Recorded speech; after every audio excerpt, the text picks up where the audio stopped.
Все должен дать краткую историко-географическую характеристику региона. Алазанская долина – это регион, образованный течением реки Алазани и находящийся на границе Грузии и Азербайджана. Где-то 70% Алазанской долины находится в Грузии, около 30% на территории современного Азербайджана.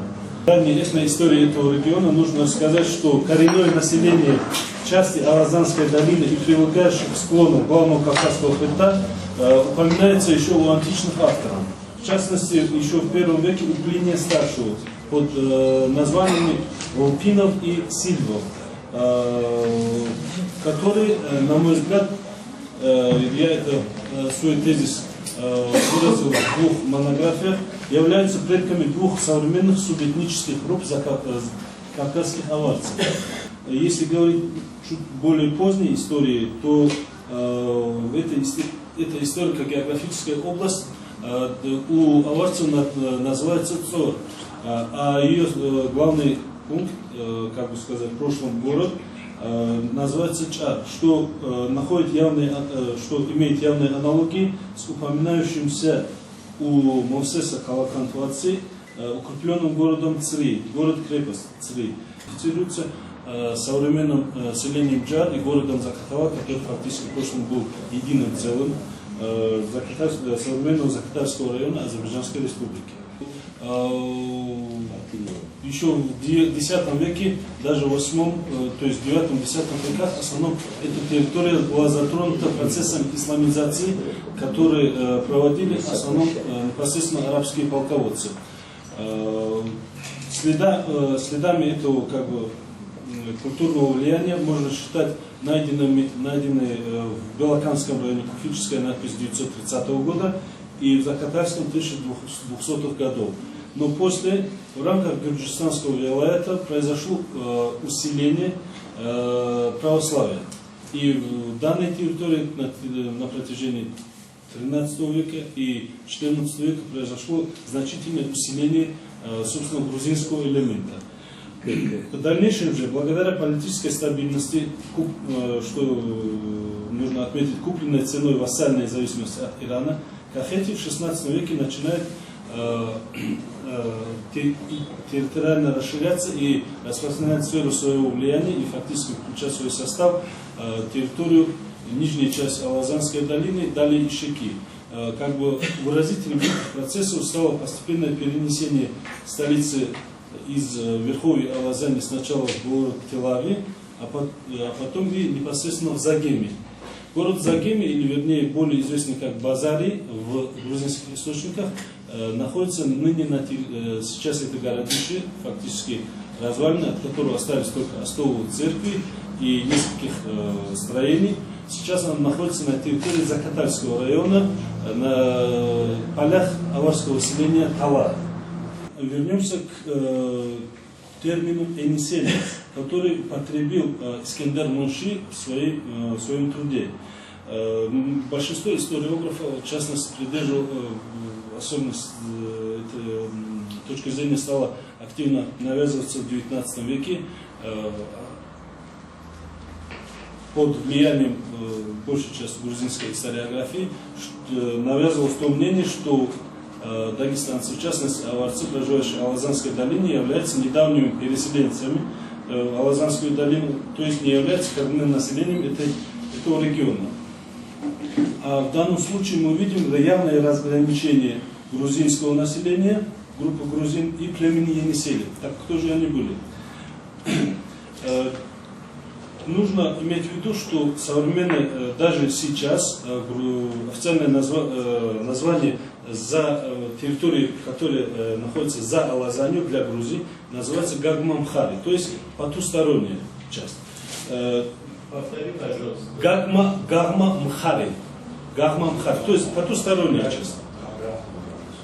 Ну, потусторонняя часть.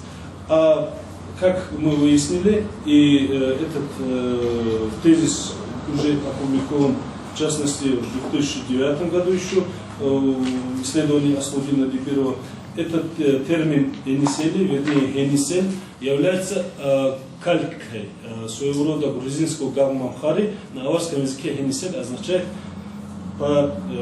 находящийся по эту сторону. То есть для Дагестана это часть Алазанской долины, которая находится по эту сторону.